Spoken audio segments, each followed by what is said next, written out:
지금 보고 계신 게 나스닥 차트거든요. 1999년도부터 이제 2016년도까지의 자료인데, 보시면 여기서 이제 닷컴 버블이 터진 거예요. 버블이 터져서 쭉 폭락을 시작했죠. 사람들이 말하는 게 그거예요. 미국 시장도 조심해야 된다. 닷컴 버블 때처럼 이렇게 많이 올랐다가 한번 폭락하면은 회복되기까지 얼마나 걸렸어요? 거의 한 15년 가까이 걸렸거든요. 그러니까 눈치채셨겠지만 요즘 미국 주식이 너무 많이 오르다 보니까 이제 사람들이 여기저기서 주의를 주고 있어요. 전 세계 유동성이 미국으로 몰리니까 분명 버블이 낄 것이다. 그리고 이제 2000년도 3월처럼 이렇게 닷컴 버블처럼 피바람이 불 날이 얼마 남지 않았을 것이다. 이런 류의 경고가 요즘 많이 보이고 있단 말이에요. 그런데 저는 이 주장에 사실 공감을 잘 못하겠어요. 하지만 공감을 못해도요, 저는 지금 제 현금 보유량이 20%거든요.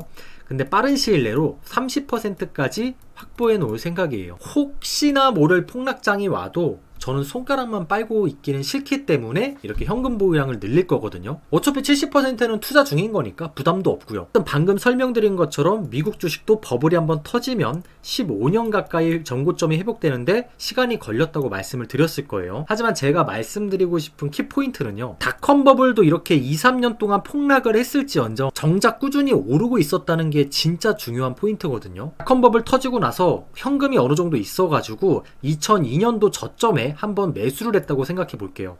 그리고 몇 년 있다가 얼마 올라요? 2004년도에 이만큼이나 올라요. 차이가 얼마 안 돼 보이실 수도 있는데 거의 지수로 치면 2배 차이거든요. 이때 사면 시장이 2배 이상 올랐다는 거예요. 그리고 몇 년 뒤엔 또 2배가 오르고요. 그리고 뭐 닷컴 버블이 터져서 이렇게 전고점 다시 가는데 뭐 15년이 걸렸네, 이렇게 말이 많은데, 우리 2008년도에 뭐가 있었죠? 서브프라임이 있었죠. 경제 엄청 안 좋았잖아요. 그래서 2008년도 서브프라임 사태 안 터졌으면 훨씬 더 빨리 미국 시장도 전고점을 갈아치울 수 있었을 거예요. 그러니까 최근 미국 주식이 너무 올랐다고 해서 보유하신 분들이나 이제 새로 진입하시는 분들이나 너무 지레 겁먹을 필요는 없을 것 같아요.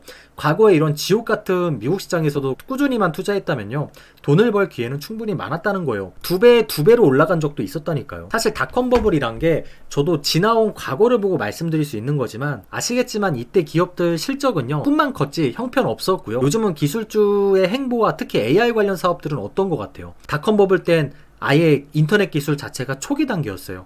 하지만 현재 AI 기술들은 이미 다양한 사업에 적용되고 효율적인 성과까지 만들어내고 있잖아요. 그러니까 기업들 실적만 봐도 대번에 알 수 있는 대목이에요. 어쨌든 이런 과거의 간단한 역사만 보더라도 우린 지금 한 가지 교훈을 얻을 수 있는 거거든요. 버블이란 경고가 들려오기 시작하면은 그 버블은 1, 2년 후에 터지는 경우가 제일 많았어요. 당장 터지는 경우보다.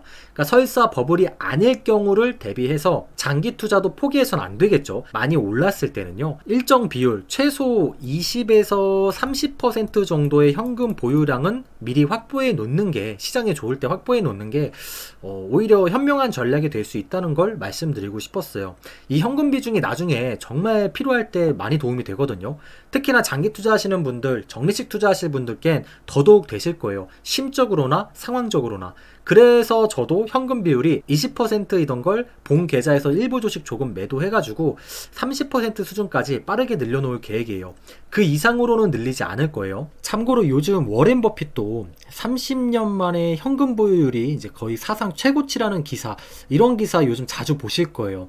특히 이제 애플 지분을 많이 매각을 했죠. 그래서 현금 비중을 확 높이셨는데, 뭐 당장이라도 이 기사만 보면 폭락이 올 것 같습니다. 그런데 실상은 달라요, 여러분. 워렌 버핏도요, 30여 년 만에 뭐 현금 비율을 최대로 올린 건 맞지만, 그게 뭐 이분이 80% 100% 현금화를 했다는 건 절대 아니거든요. 대략적이지만 30% 정도 수준이라는 거예요. 그러니까 이것 꼭 참고해 두시면 좋을 것 같아요. 그러니까 이렇게만 보더라도 우리도 워렌 버핏보다 주식을 잘하는 게 아니라면 최소한 20에서 30% 정도는 좀 현금을 좀 쟁여두는 것도 다음을 위해서 좀 좋은 전략이 될 수 있다는 생각이 들더라고요. 제가 전문가가 절대 아니에요. 구독자분들과 똑같은 개인 투자자 중에 한 명이니까요. 제 투자 방향성과 종목, 그리고 투자 사유는 지금처럼 가볍게만 들어두시면 좋을 것 같아요. 우선 지난달 11월 달부터 이제 함께 적리식 투자 지겹잖아요. 장기 투자 힘들잖아요. 그래서 달팽이 저금통이란 걸 만들어서 이제 함께 모아가자는 취지로 이렇게 매달 인증을 해드리고 있어요. 우선 국내 주식으로는 위기설이 돌지만 여전히 많은 현금을 보유하고 있고 재무적으로 탄탄한 기업, 대신에 욕도 많이 먹지만 시총 1위인 만큼 제도약을 위해서 노력해가고 있는 기업, 배당까지 3% 이상 나오는 삼성전자 우선주란 주식이 편입이 되어 있고요. 나머지 세 종목은 국내에 상장되어 있는 미국 ETF 3총사예요. 11월 달 그리고 이번 달도 정식 투자를 완료했고요. 현재 벌써 2달 만에 10% 넘는 종목이 보여지더라고요. 나스닥 100과 테크탑 10 종목에 약간 겹치지 않나 싶긴 한데요. 나름 예상했던 대로 수익률에 대한 격차가 벌써부터 좀 확연히 보여지고 있는 것 같지 않나요? 이러려고 편입한 종목이긴 해요. 두 종목 간에 약간의 중복감도 있긴 하지만 기술시대 땐 가는 녀석이 더 가고 실적이 대단한 녀석이 더 대단하게 나오더라고요. 이런 경우가 하도 많았다 보니까 약간 중복감이 있더라도 내린 결정이었어요. 벌써 수익률 차이가 2배 가까이 나타나는 걸 볼 수 있으실 거예요. 삼성전자 우선주는 25년도에 지금 말씀드리는 몇 가지 기준이 부합될 경우에만 조건부 추매를 할 계획이에요. 지금 배당이나 주가도 매력적이지만 주가가 재도약하는 시점도 저는 매우 중요하다고 생각을 하거든요. 무조건적으로 삼성만 추매하기보다는 삼성전자 우선주 기준으로 해서 배당률 3.5%나 그 이상이 나올 때라던가 아니면은 납품에 대한 어떤 호재가 확실히 터져서 주가가 상승 모멘텀이 확실히 실렸을 때라던가 아니면 HBM 점유율이나 파운드리 점유율에 뭔가 우호적인 뉴스나 신호가 확실히 포착이 된다거나 이 세 가지의 경우가 아니고선 삼성전자 우의 맹목적인 추매는 잠시 동안 멈출 계획이에요. 차라리 SK하이닉스를 사세요 달팽이님 이라며 걱정해 주시는 분들도 많이 계시거든요. 하지만 저는 SK하이닉스를 투자하기보다는요. 배당률 3% 이상의 삼성전자 우선주로 제 계좌 전체 배당률 측면으로 좀 어시스트를 받으면서 차라리 엔비디아의 대항마가 될 수 있는 브로드컴을 조금 더 모아갈 것 같아요. 현재 국장과 미장 5대5 정도의 비율인데 25년도엔 6대4까지는 최대한 늘려볼 생각이에요. 그리고 달팽이 저금통 포트폴리오에 국내 주식으로 플러스 고배당주 ETF를 추가할 수도 있거든요. 이미 달팽이 주식 카페 노후 대비 동호회원분들이랑 나름대로 벌써 한 2년 정도 거의 꾸준히 투자해온 종목이에요. 수익률이 벌써 30% 이상 찍히더라고요.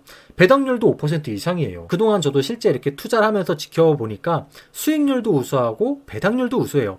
지금도 거의 5% 가까이 되거든요. 국내 주식으로 이렇게 포트에 아쉬운 계좌 배당률을 올리는 전략이거든요. 이렇게 배당주에 투자하다 보면 생각보다 포모도 안 오고요. 배당도 배당대로 나름 쏠쏠하게 들어오고 배당 성장이 계속되면 주가도 계속 오르고 진짜 평온하고 느긋하게 그리고 재미있게 진짜 정례식 투자, 장기 투자를 하실 수 있으실 거예요. 솔직히 국장 정치 리스크야 언제나 늘 있어왔던 악재였잖아요. 미장 비중을 높이려는 이유를 국장 탓으로 돌리긴 싫어요. 제가 미장 투자를 늘리는 이유가요. 계속 말씀드려왔지만 한 가지예요. AI 시대에 AI 산업에 있어서 절대적으로 미국 기업이 먹는 파이가 국내 기업들보다 훨씬 더 클 거라고 생각하기 때문이거든요. HBM 뭐 좋다 이거예요. 하지만 AI 산업 전체를 놓고 보면요.